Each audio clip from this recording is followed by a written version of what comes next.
Hi, welcome to What's the Point? I'm Bill Ellis, your host. Each week I talk with people about the moments that shaped them, the choices that changed them, and what those stories might spark in you. And with that said, let's get into today's conversation. Have you ever looked at a pile of papers, an unfinished task, a cluttered room, or something you've been meaning to do for months and thought, why can't I just deal with this? Not the big life crisis, the small thing, the form, the appointment, the cupboard, the bill. The piece of paper that lands on the dining room table and somehow becomes part of the furniture. Because when we cannot deal with small things, we often make it mean something bigger. We tell ourselves we are disorganized or lazy or not disciplined enough or somehow worse at life than everyone else seems to be. But what if that's not the problem? What if most of us were never really taught how to manage the operating system of ordinary life? I'm Bill Ellis. Welcome to What's the Point? I'm your host. My guest today is Lisa Woodruff. Lisa is the founder and CEO of Organize 365, where she helps people reduce overwhelm and build practical systems for managing daily life. She's the author of several books, including How ADHD Affects Home Organization and The Paper Solution. Her newest book, Escaping Quicksand, releases in about the third week of June. Her work looks at organization not as tidiness, but as a practical way to manage decisions, information, time, and the invisible work of daily life.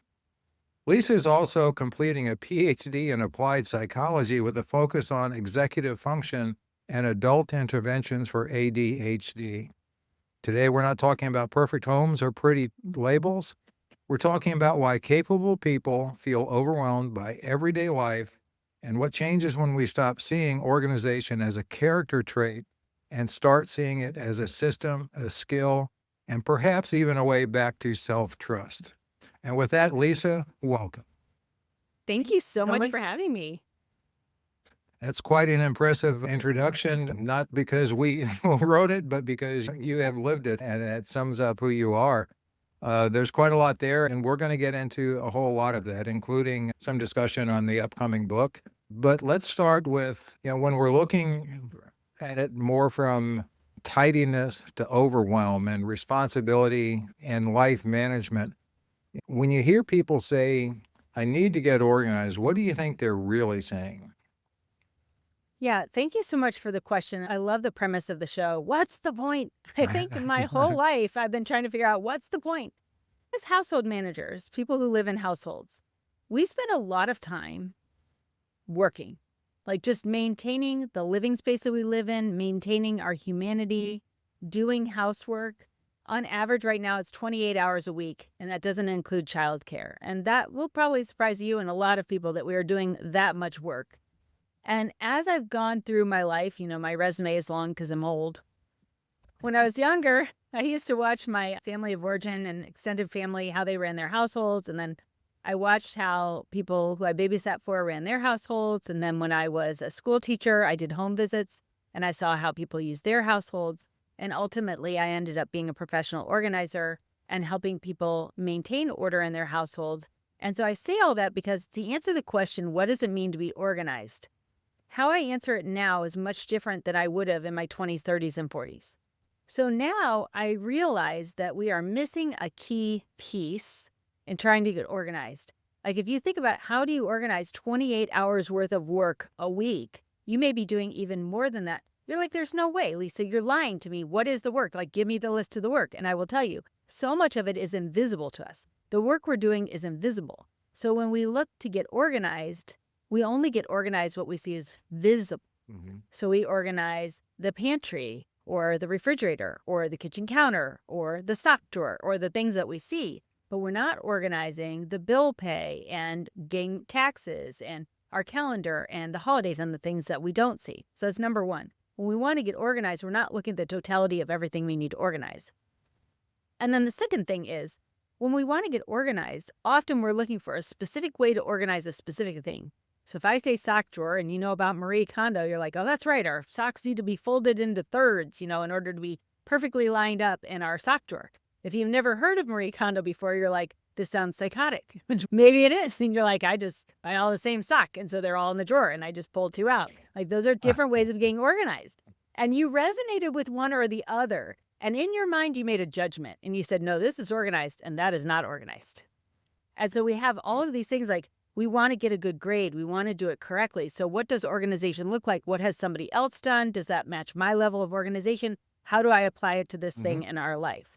And so what I want to do, or what I'm trying to do with my company, and now that I'm getting into my 50s, is organization is a part of the operational system that we run our household on. So if you're a business owner, you would never think about how do you run the business based on how your employees process email. Like that would make absolutely no sense.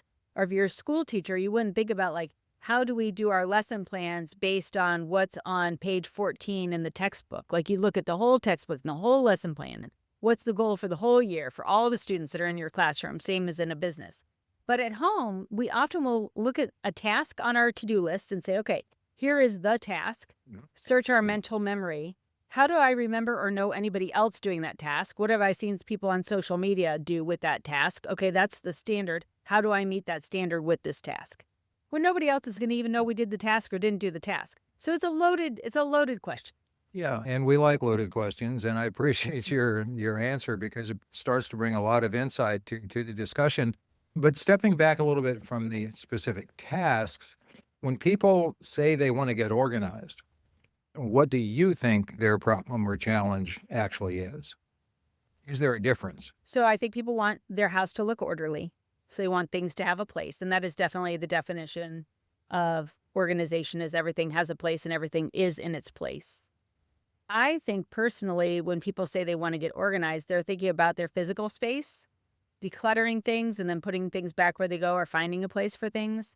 And I know that truly once you get organized, there's the physical items, there's all the paper and the mental information items, and then there's also how you use your time management and how you operationalize and run your household in the day-to-day activities. So I believe this is true. It's true based on my limited observations without the training and expertise that you have. But it seems to me that people so often turn disorganization into some type of negative judgment about themselves.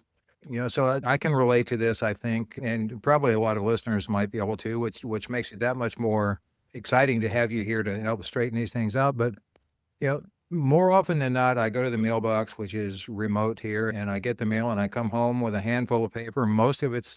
Some of it's not. Some of it I don't take the time to understand, but it typically ends up on the counter or the sideboard or the table. And all of a sudden, it seems to multiply. And, so logically, none of those individual pieces of paper should be that hard to deal with. What is it that keeps me or others like me from just getting it straightened out and not having it sit on the sideboard for days or sometimes weeks or longer? Yeah, I think it's a couple of things, especially when we're talking about mail. I'm going to add to that pile a little bit, and then emails are sitting in your email inbox to be unresponded. Text messages that have come in that haven't made it onto your calendar if you said yes. Phone calls that you finished where you were supposed to make an appointment, or you did make an appointment, it didn't make it onto your calendar. All these things, including your mail, are the work of living the human experience. And so when we look at that pile of mail and we need to deal with it, maybe there are some emails and also text messages there. There are a couple of things I think we think. Number one, this isn't fair. Why do I have to do this homework? Why can't I just play? I thought that when I was an adult, I'd be able to make the rules, and I don't want to do this homework. Why do I have to do this homework? Excuse and me. I find the older we get. Sorry to interrupt you, Lisa. I truly am. And I meant to ask this earlier, but just for clarification for myself and as well as the listeners, you're talking about work, but you're talking about work in the context of in the household. Yes. And it's not just stay-at-home moms or dads, but it's also not work in our professional lives. It's that 28 hours a week that you're talking about is the work Yes. it takes to maintain a household. Is that correct? Am I hearing that? Okay, Yes, thank good. you for that clarification. You think 21 meals in a week that you're going to make. You're going to prepare, eat, and clean up after. Right there, you've got a lot of time. Yeah. And you have to get the food, and you have to make the menu plan. So, right there, that's going to be, 11 of those hours. So when you start to add up, okay, you're only going to do 4 loads of laundry, but you're going to be in the laundry room 6 or 7 times. That's going to add up. So all that time is going to add up. Yes, great clarification. Okay, so we're doing all that work too. Thanks for helping us get more and more depressed. And I think the older we get, actually, now that my kids are grown, we're like, for crying out loud, when do we get our time for leisure? Like, when do we get our time? Do we want to do? I don't want to go through this mail. It's all junk mail anyway. I don't know what to do with it. It doesn't need to be paid now. I just got a receipt from a charitable deduction, and I don't need that until next April, and it's June. So what am I supposed to do with this piece of paper for 9 months, right? So a lot of it is not only work that we could take action on. If it was just like go through it and you'd be done and you throw it all away, you would do it. The problem is this mail, these notes, these emails, these text messages are all surfacing projects that we are doing that are in process that we don't have a good system for. And because we don't have a good system for it, we'll just deal with it later because it's really not due now, and we don't know where to put it until it is due. So it's just going to stay there until it's due, which is why we live with all these piles everywhere. So you talk, Lisa, about running a household or life in general, almost like running a business. So what do you mean by that? Give us some insight, please. Yeah, so for a long time, I applied a lot of my learnings as a teacher to my household. And that worked great when I was a stay-at-home mom because I was thinking about the activities I want to do with my kids and signing them for all the school things. And so that was fine. And then when I started Organized 365 in my 40s, I started to learn business principles as I had employees and HR and tax responsibilities. I was like, oh, this is a lot more than a little side hustle where I'm just getting a 1099 every year. Like there's a lot of legal implications. And when you have a team that you're paying hourly, you're like, you know what? I don't need you to do that project over there. That's not worth the $1 per hour that I'm paying you. Let's work on this bigger revenue generating task. Well, I started to realize that the U.S. household is responsible for 68% of our GDP. So how we spend money as household managers is basically how the economics of the world works. So we are an economic Build on that entity. for us, please. I'm sorry. It's an incredible statistic, one I've never heard before. Build on that or explain it in more detail, please. Yes. So GDP, gross domestic product, is how money circulates in the United States. 68% is consumer spending, which is usually the female head of the household is doing that spending. That is why if households stop spending, we will get a tax stimulus. That's why if households stop spending, we will drop the interest rate so people will go out and buy a house, buy a car, spend more money. Because if the American household stops spending money, then we go into a recession. So we need to earn money and then we need to spend it in the economy in order for the economy to keep going. Okay. 68% of U.S. GDP, that's a lot. It's a lot. Trust me. Everybody in politics is paying attention to when the wife has closed the wallet. They do not like it when that happens. Well, However, most households are run by women, not all, but most.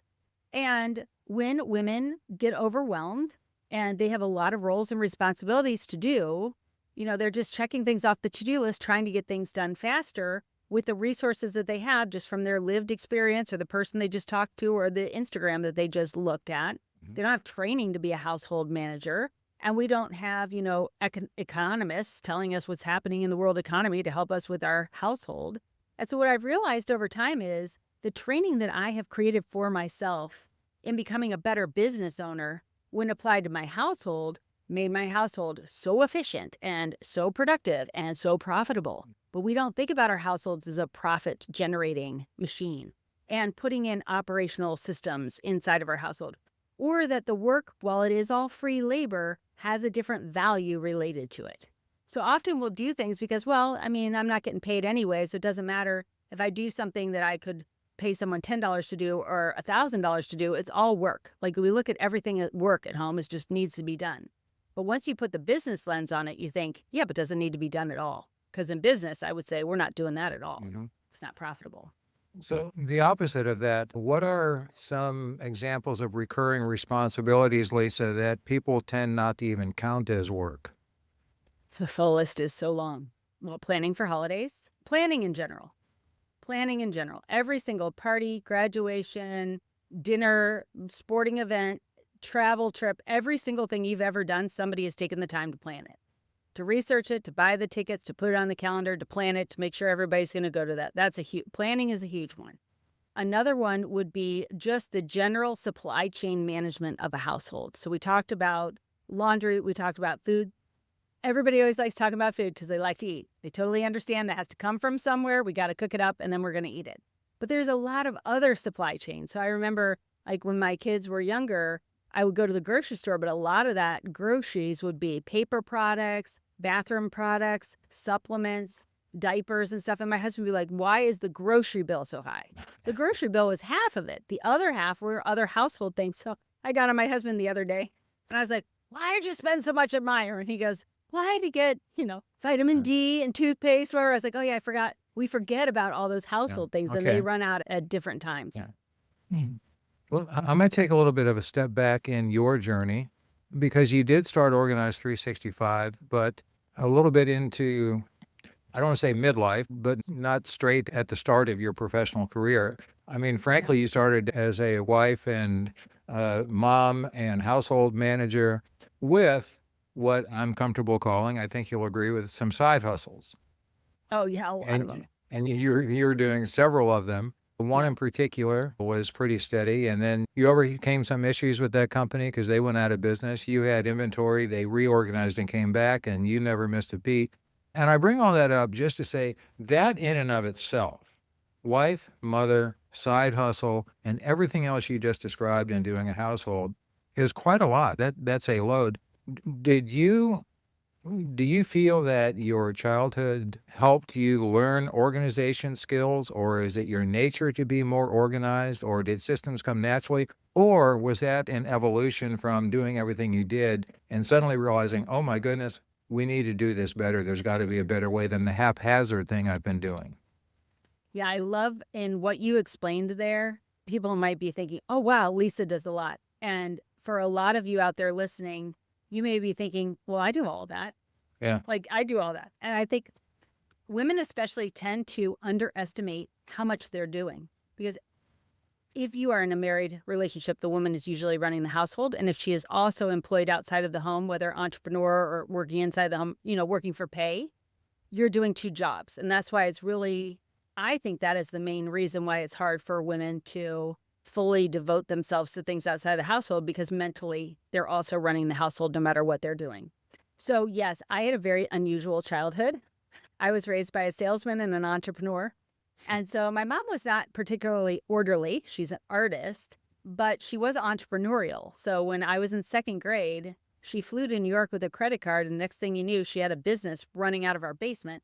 And within a year or two, there were employees that would show up in the morning and they'd gut down in the basement and there were clothes everywhere. And we were learning how to pack cases. And my sister and I would fill out the UPS book and the UPS driver would come to the back of the house every day, pick up all the cases. And then in eighth grade, we took this trip to Pennsylvania and she was selling her company. We didn't know it. My sister and I were there. We were playing with this woman's kids and staying in her house. And when we left on Friday, my mom didn't own the company anymore. She had sold it to this woman in eighth grade. So having entrepreneurs, salesmen, understanding that we are part of the economics and different ways in which you can earn money was very much part of my normal upbringing. My mom then moved in high school and created a lot of community organizations that were not for profit and has always been working. Like she's very active politically, things like that. She doesn't earn an income, but she makes a lot of civic impact. And so working, whether it's paid or not, but just being industrious people is definitely part of my DNA. And that helps because I'm just going to lay this out now, but probably come back to it in a little bit. And that is people that are predisposed to being organized and system friendly. And those like, the host of this show and myself that tend not to embrace systems very easily. But let me go back to what we talked about just a moment ago before I had you take a little trip back into your childhood. As adults, it's kind of assumed that we should just know how to manage all of this stuff. And we don't always. And we talked also, Lisa, about some of the things that are work that we just don't even put in the work category, even though we do it, but it's kind of still invisible. Is that the cause of overwhelm? Yeah. So when you said that, the reason why, we are not taught how to run households. We are not all taught the same thing. I think that along the way, we figure it out. Like we figure out how we're going to hashtag adult. As we get older, an observation I have is that when you have children, like your kids follow your system. But as you get older and your parents or grandparents need support and you step in to support them, they also created their own system. And so now you need to learn their self-created system in order to support them in their self-created system. And the other complexity that's happening at the same time is the digital revolution, which is why I love paper. Paper is so much easier than having passwords or logging into things and apps and two-factor authentication. And, everything is so digitized now that anytime I go to do anything, I'm like, it's going to take so long to figure out how to get this done. I am very concerned. I'm only 54 years old, and I'm like, I plan to live to be 100. Like, I'm not going to be able to do anything. I'm not going to be able to figure out how to do all the digital things. So I think the overwhelm comes in not only doing the work, but when it comes outside of like just basic doing housework type things, when we're doing information management, when we are out in the world and we have to take whatever we're doing in our household and then talk to a lawyer or an accountant or a doctor or a family member, we're like, all right, well, this is how I set this up. How do you set it up? Oh, that's not how I set it up. And a lot of times it is just talking about our different systems and how our systems aren't set up the same and translating them. Okay. I'm going to go down a different route just very quickly now It's fun. because you said, I love paper. I do. And there are probably listeners screaming Yeah. about the advantage of Right. digitalization, not just from an easy access, but also from storage. It's easier to store a megabyte than it is any number of pieces of paper. And then there are people who are going to be screaming about waste of paper and Yep. green considerations. What do you have to say to that? So I recycle everything. So that's my green consideration. Digital is great for personal organization. Like if you want to organize something personally and you are good at maintaining digital, I'm not, because out of sight is out of mind. That's why I have the pile of paper on the kitchen counter. And when you're going to go retrieve that activity that needs to be done sometime in the future that you can't physically see anymore, then you have way better executive function than I do. But the other reason why I'm very pro paper, not for every single thing, but for anything that needs communication, especially in a family. Now, digitally, I mean, work-wise, like in my paid job, yeah, we're digital. Like I'm like making every single person print it out and put it on my desk, although we do print a lot of things. But when you're in a family and you are collectively caring for a family member and you're trying to figure out, their healthcare situation, maybe you can all log into that online app and you could share the doctor information from that app, but they probably go to multiple doctors and then that's multiple apps. And then, I didn't see that note from that doctor. Print it all out, have in a book. Be easier to do it. Take notes. Whoever went to the doctor's appointment with grandma last writes notes in there, and then you all have that one book that you can be referencing. If you're doing financial things, yeah, you're going to have to log on and do things financially online, but it is really helpful. And I cannot even tell you how many times people don't realize how many 401ks they have. They don't even know. Like when you're helping a widow settle an estate, and this is a classic example. I was settling someone's estate. Her husband died of a heart attack unexpectedly. She had 4 bank accounts, and I was helping her for months. I said, I think you have a 5th bank account. I said, the numbers, I'm not like reading your financial statements, but it just seems to me like there's another 6-figure bank account at your bank. And she said, do you want to go to the bank? I said, I think I do. So we went to the bank. And the banker was not happy. And they were like, I have told you, we're already to the point where we're settling this estate. We're closing it out tomorrow. We've moved everything into your name. And I was like, yeah, I just think there's a 5th account with a lot of money in it. And she's like, there isn't. We have changed it. She said, do you want me to go check? I said, I do. I want you to go check. There was, Bill. It was like $123,000. And then the wife goes, oh, yeah, that was the money that we put aside for this dream house or whatever. And her husband had created an LLC for it so they wouldn't spend it. She would have never had that money. And we found it because we went through all these file cabinets of all this paper this man had kept. And I had to teach her how to do her budget because she hadn't done it before. And this one statement just didn't come very often, but every once in a while we'd have a 5th one.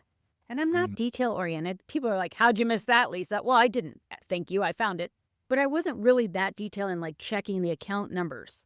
And so, yeah, it was there. And so paper is powerful. Oh my gosh, if you have people, grandparents, great-grandparents, parents, whatever, like in Cincinnati, Ohio, we have Procter & Gamble stock. You need to have the original stock certificate It's in a file cabinet somewhere. Go find it. Like, you need to know the cost basis, because that is a stock that splits and has a dividend. Yeah. So you have to pay Procter and Gamble to figure that out for you if you don't know. So there are instances like you can be as paperless as you want in your day-to-day productivity life. But when we're talking about life events like caring for your parents, settling an estate, filing your taxes, these are paper-heavy life events. Okay. Well, I appreciate the clarification and the significance of it being necessary in one situation and not as necessary in others. I think that's a good point. Not everyone that's running a household is a business person. Not every business person runs a household, but it would be good if both of those activities or people in activities would recognize the opposite. Why would people not expect things? Why would they expect things to run without a system? Mm. Because in business, that doesn't happen. And whether we're in business or not, if we go to the grocery store, you can see they have a process. They've got systems. Any store we go to, any encounter that we have, you know that business has some form of a system. Whether it works well always or not is another question. But we don't expect that as much in our personal lives. And seems almost obvious, but help me understand why that is. Yeah, well, I think we've kind of identified that we ad hoc create our system as we go, right? And it's like, oh, well, I don't have any underwear. I guess I need to do laundry. Oh, we're out of food. I guess I have to go to the grocery store. Like, this is our 20s. Our 20s are like, oh, I want to hang up a picture. I don't have a nail or a hammer. I guess I go to the Home Depot store and I get it. Like, in your 20s, every single thing you go to do, you realize you don't know how to do and you have to create a system for it. So we just kind of create a system and we keep going through our adult life. And as long as you're the one doing the work and you have the capacity to do the work, then it's fine. The problem comes when you don't have the capacity to do the work anymore, and then you have to think like a business owner would. So when I started to hire my first employee, which was an executive assistant, I couldn't be like, just come in and do what I do. I had to think about like, okay, well, what is something I can outsource to her? How do I do it? What are the steps that I do? How do I teach her how to do it? How do I watch her do it? Okay, now she does that one thing. And I kept doing that over and over again. Then I would grow more team members. In a household, you're doing all of the work because you created the work or you figured out that you need to do the work. And what happens when you get sick? Or when you are more often, this is what's happening to women, where there's so much that you're doing that you literally can't do anymore, but more needs to be done. And so you can't not do any of the things you're already doing, and you have to do the new things that need to be done, but there isn't enough capacity for you. And so then the only way to get out of the work that you're doing is to recognize the work that you're doing, explain that to your partner if you have one, or outsource it if you can, or tell people, I'm sorry, but due to these new things, I can't do this old thing. So you have to get out of whatever the obligation is. And you have to train the person just like you do in business. Now, I will say that's not how I did it. So about 9 years ago, I was driving 25 hours a week. My kids to 2 different high schools, and I was growing the company Organized 365, and I was eating fast food for all my meals, as were my children. Don't judge me. I don't do this now, but I did this then. And I was also going to the grocery store, and then every trash night I was throwing away like half of what we bought because I thought, oh, this is the week I'm going to cook. No, I was never going to cook. So it was a Tuesday night, and I said to my husband, I don't go to the grocery store anymore. And he was like, what do you mean you don't go to the grocery store anymore? I said, well, I buy the food. I never cook the food. I don't have time to go to the grocery store anyway. We're wasting money. I just don't go there anymore. And he said, well, how are we going to get food in the household? And I said, well, you have a credit card, you have a car, and you know where the grocery store is. And he was like, and I haven't done the grocery shopping for 9 years. So that's one where I was totally max overloaded. There was no more I could do. And I was like, well, I could just get rid of this whole thing. No, men will figure out how to go to the grocery store. As a matter of fact, my husband says it's almost all men at the grocery store. I said, yeah, because we as women know we can delegate that to you. You're not going to starve. You will go get something, kill it, buy it, bring it home, put it on the grill, and cook it up. But there's a lot of things we can't delegate. Let me give some insight on that, as very often I am living solo, but my observation in the supermarket, which I enjoy going to, is there are a lot of men shopping. And most of them have their phone out, looking at their phone, looking at the shelf, looking at the phone, looking at the shelf. Suddenly you see them taking a picture and texting it. So maybe that's just in the early stages of learning supermarket shopping. But the other thing, companies like here, it's called Instacart. I think that's as much an indication of bringing a system into the household without having to create or without even realizing a system could be there to help. maybe more effective than saying, honey, you have a credit card in the car and you know where the store is. So yeah, it's systems end up being created because they're necessary. You talk, moving on a little bit, you talk quite a bit, Lisa, in your work and in your books about executive function. For someone listening that doesn't know that concept, how would you explain it? Yeah. So the executive function is basically the part of your brain that helps you organize, plan, set, and achieve goals. And it is the part of the brain that shows weaknesses in being diagnosed with ADHD. ADHD is a spectrum disorder, meaning that we have 8 executive functions. And when your executive function falls to a level that you cannot do what you want to do in setting and achieving your goals, then there are different strategies and medications you can use to support that. But we all have weak areas of our executive function. And as we age, our executive function starts to wane. And our executive function does a lot of things: organizing, planning, starting tasks, remembering things. These are all things that our executive function does. Now, when we talk about the cognitive load, the amount of things we're remembering to do and trying to get done, in your last example, when you were talking about Instacart versus sending a man to the grocery store to eliminate the grocery doing, what I did in abdicating my role of food was I got rid of the whole thing. I didn't just say, go to the grocery store and get me exactly what I want and bring it home for me to make the meals, which is what the texting person is doing. And I didn't say, well, I don't have time to go to the grocery store, so I'm going to form a list. I'm going to have Instacart deliver it. I said, I don't do food anymore. Basically is what I said. I don't make the list. I don't shop it. I don't prep it. I don't cook it. I don't store it. I don't clean it up. I don't do any of it. So what I did was I eliminated the complete category of all the work, the invisible and the visible work, to my husband. Whereas the solutions that you came up with or that you are observing is only eliminating one tiny part of the system of everything related to food. That's where executive function comes into play. You only have so much cognitive capacity.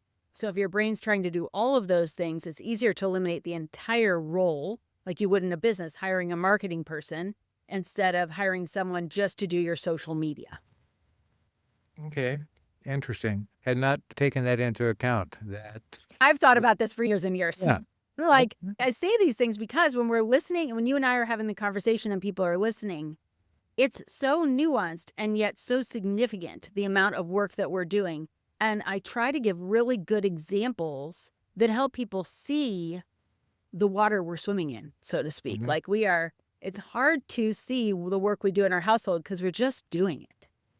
Yeah, I get that. And that's why having you on the show to me was such a priority. So again, thank you for being here.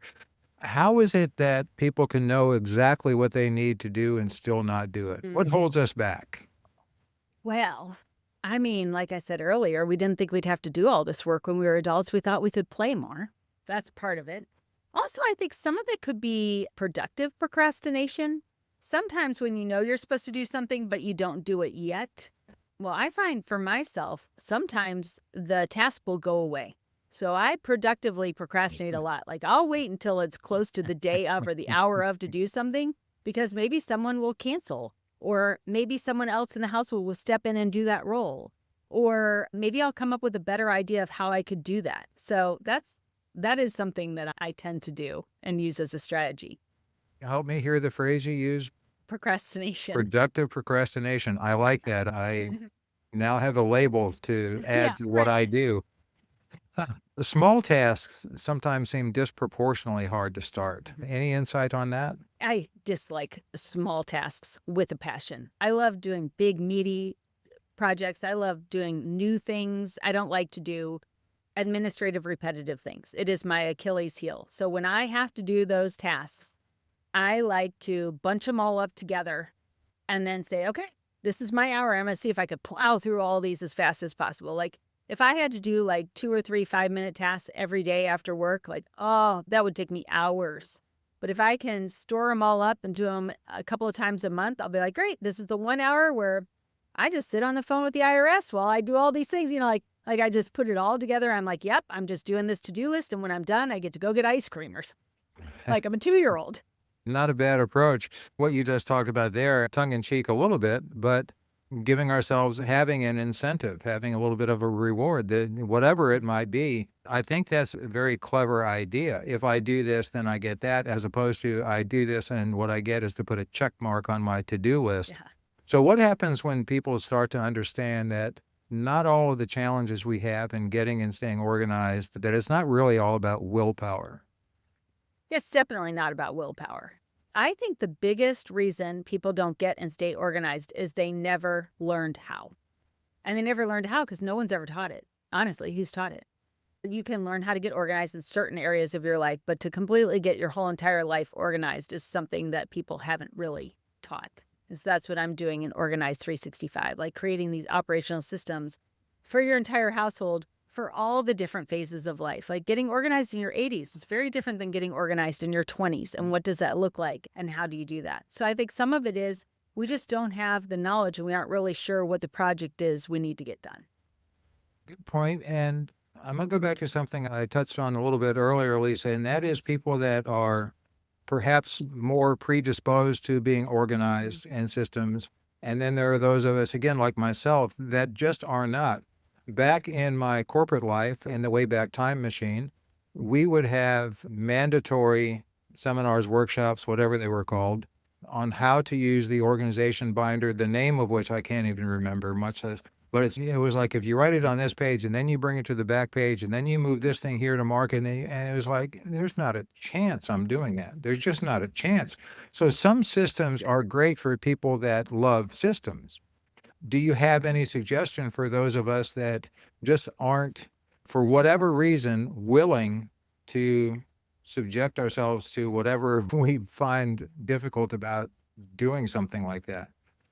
So systems are interesting because whatever organization you were in, the leader probably fell in love with that system and thought, oh, this works for me. It'll work for everyone. But as a school teacher, I know that it won't work for everyone. It'll probably work for 20%. And then the other 80% are compelled to do it because they work there. Being in a structured work environment does provide structure and allows you to be less organized because the structure of work provides external structure for you. That's why a lot of women will get diagnosed with ADHD later in life because even the school schedule for their children provides enough structure for them to work inside of that structure. But once the school is gone and the kids are gone and there's just not enough structure around, that's when the ADHD becomes more observed. And so I think that the systems that I've created are kindergarten simple, and they work with all learning styles because I taught, younger grades. And so some people get really organized and they have like slash buckets for slash buckets in the systems that I have. And other people just throw everything into the big box and they just use the basic slash buckets. You need some kind of a structure. So writing down a to-do list or capturing the things that you need to do, everyone has to do that. Now, if you have to move them to all these different places inside of the notebook, I would forget where I moved them and I would stop doing it. That's too detailed for me. So the level of detail is different. There's another thing I've learned along the way. There's this Kolbe profile, Kolbe. You've heard of it. Okay. Familiar So with it? I love the Kolbe profile, and that's how you think. So we all are going to go through all the different parts of the profile in order to complete work, but the process and the order in which we do it is going to be different. So in the Kolbe profile, the person who would love that planner is going to be really high on research and follow through. I'm a quick start. So I have a lot of ideas. I need to walk around and talk about all my ideas. Once we decide which ones we're actually going to do, then I would fill out the planner. But I would fill the planner with all my ideas and be like, I'm done. I need a new one. So that planner would only come into play for me once we're actually like, Lisa, we have a deadline. We want you to actually do this project. That makes sense. Let me segue. You brought something up that I definitely want to talk to you about, and that's the fact that you've spoken very publicly about ADHD and the fact that you were diagnosed later in life. Two things. I want to know how that diagnosis changed you, but also you just put it in a way I hadn't thought of before, where you said raising of children and everything in earlier years helped to not disguise it. I forgot what you said, but it was less obvious because there is enough quote unquote structure to kind of mask it. Is that fair? And Yes. so please explain that a little bit more and then talk about how it affected you. Yes. So like I said, when I was younger, I was diagnosed in high school with dyslexia, and then it was probably 5 years ago, maybe. I was working with this company that did online assessments to diagnose if you had ADHD or not. And so in order to work with the company, I was like, well, I'll just do the assessment to see. Well, they were like, yeah, you have ADHD. I was like, interesting. That's interesting information. So I went to a local psychiatrist and I said, all right, I need to know if I do or don't have ADHD. And she said, you absolutely do not have ADHD. Look at you. You run a company, you do all these things. There's no way that you have ADHD. And I said, are you saying you can't do what I've done if you have ADHD? She's like, oh, no, that's not what I'm saying. I said, okay, well, then how would you know? She goes, well, I'm going to have to talk to your mom. I'm going to need to see report cards. I said, I have all my report cards. She goes, all right. I said, run any test you need to figure out if I do or don't have ADHD. So I went back. She goes, oh my gosh, you have flaming ADHD. You're as ADHD as they come. And what I found over time, because I'm a teacher and because I'm systems oriented and I'm inquisitive and I'm research based and I'm an entrepreneur and I was a stay-at-home mom, like I've been very much in control of my environment and able to create my own environment. And I've used a lot of those school-based principles to create operational structures for me to work inside of my life. I'm not a good employee. I don't do good working playing with others. I do well because I have the freedom to do what I want to do, what I'm uniquely gifted and created to do. But I also have the discipline to control myself and create systems so that my household works for my family and so that my employees don't run screaming out of here at 5 o'clock with their hair on fire. I like to keep them around because I need people. Exactly. Did that awareness, when you look back on your life after having the awareness of the ADHD validation, do you look at parts of your life differently? Well, I've always been a dreamer, a big thinker, been able to talk to adults instead of my peers, been able to take things like from business into the household or schools into the household and make assimilations like that, which I think is my uniqueness, which I love. But I did have a lot of, like this floating C in school that I'd double down on science because I had a C in that semester and then I'd move to history and then it would move here. It was never in math, but it would move around to every subject except for math. And so that was very frustrating to me. I felt like I was not smart. So when I went to go get my PhD, I thought there's no way I would ever be accepted into a school because I didn't have a master's and I didn't have great grades. But I was, and I'm so excited that I was. Well, congratulations on that. Do you think that there are any number of people that have spent years creating workarounds, ADHD impact, without realizing what they were doing? Oh, I'm sure every single one, yeah. So basically what you're saying is ADHD or not, we learn to adapt because we have to get things done. Is that a fair takeaway from that? Yes. And I think that once I got diagnosed, it didn't change anything in my life. Like I didn't get any accommodations. I don't have medication. I've created a life that supports the uniqueness of who I am.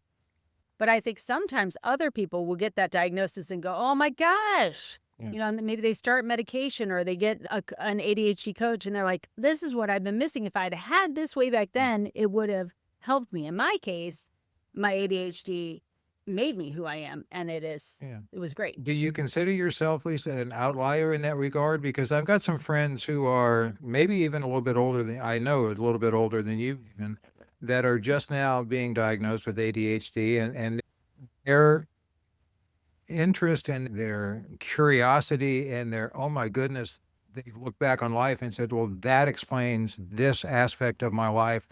And they're very eager to learn about it to see how they can adapt, change, and progress.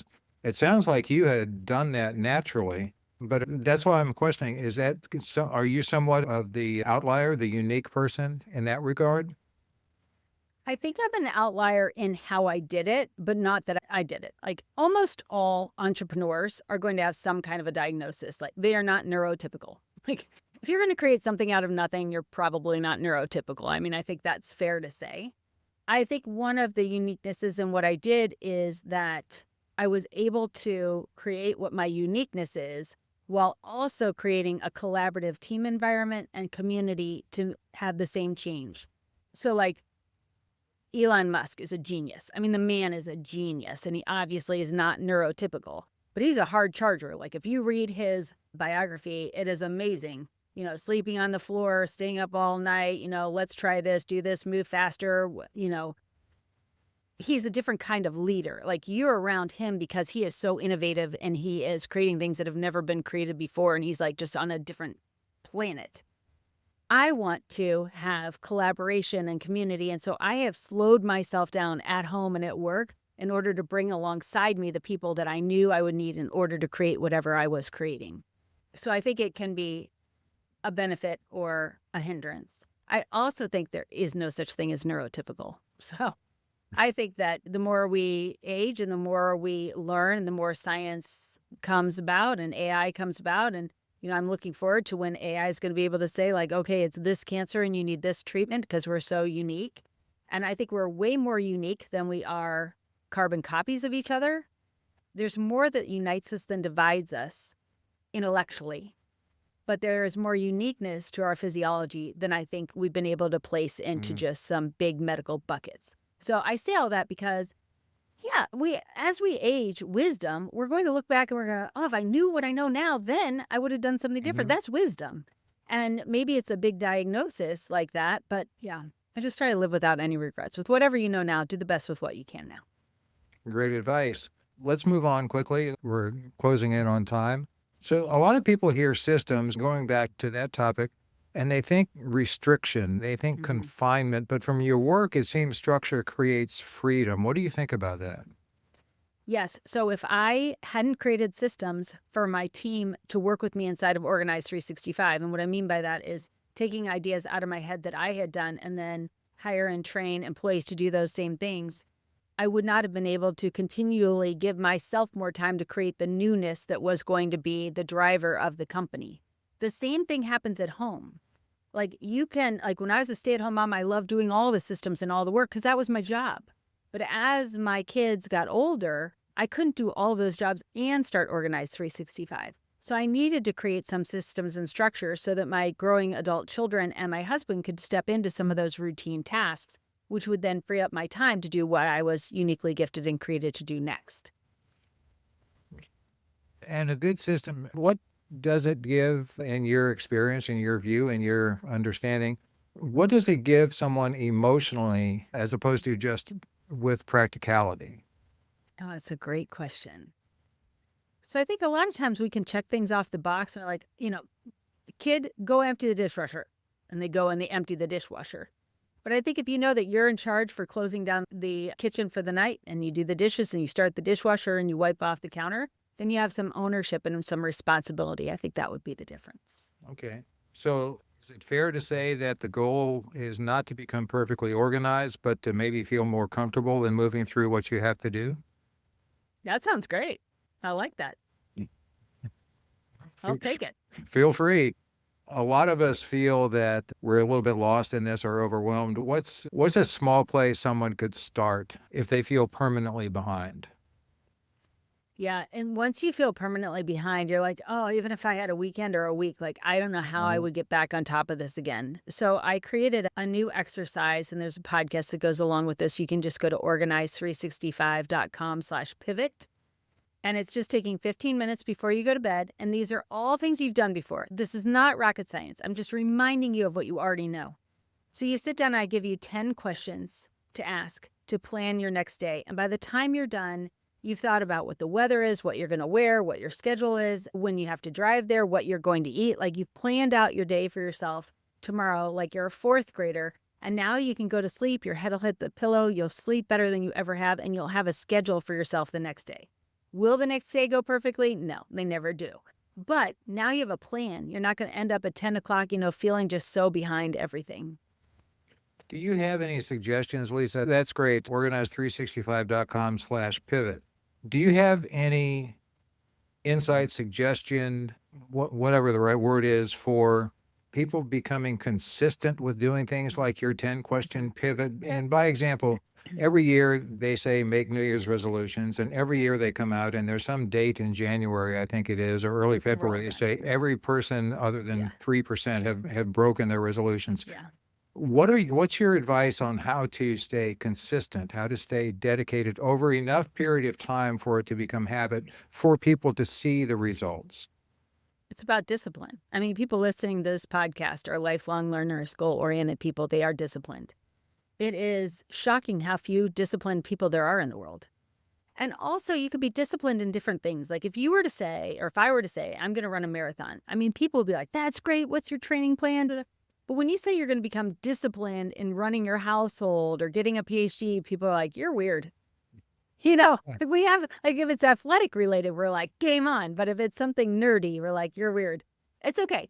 You can have, like, I am weird. We can have our own goals. Whatever your goal is, you need to be disciplined to achieve that goal. And you have to want that goal more than you want the comfort of not doing whatever it is you need to be disciplined to do. So, I mean, if you don't enjoy feeling overwhelmed and like your life is spinning out of control, then plan your day the night before. I mean, that is the first thing you can do. And then you start to put in all these other systems into place that will unlock more and more time. But that's the first one.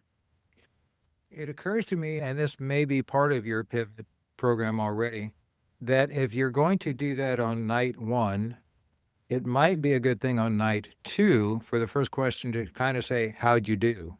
Kind of a Yeah. self-review, or what were your wins, or that kind of thing. Because in my experience, myself and others that I work with and coach and just talk with, those little victories or the little nuggets that are like the little log in the fire that will keep it going and help the fire get brighter. So do you have anything like that in there, or is that something that you might just suggest people try? I don't. And it's funny because I do see that in all kinds of coaching. And I resist it, which is kind of funny because I have so many things I want to do that personally, I don't need to look back at the end of a Tuesday and go, what was my win on Tuesday? Yeah.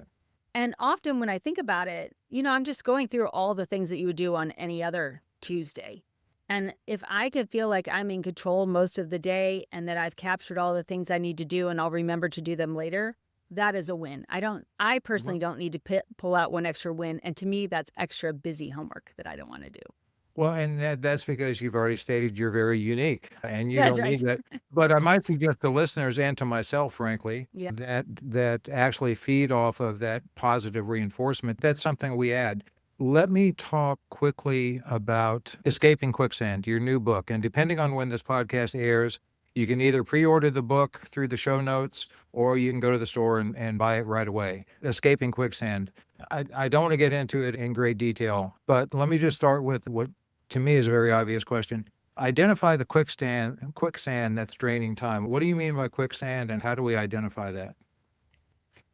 So quicksand develops over time. Like, as I said, in your 20s, you're kind of deciding what you want your household to be and you're establishing your systems. And by the time you get closer to your 40s, we are literally up to our neck in the quicksand of how we run this household and these ad hoc systems that we put together on our own and just random to-do lists duct taped together.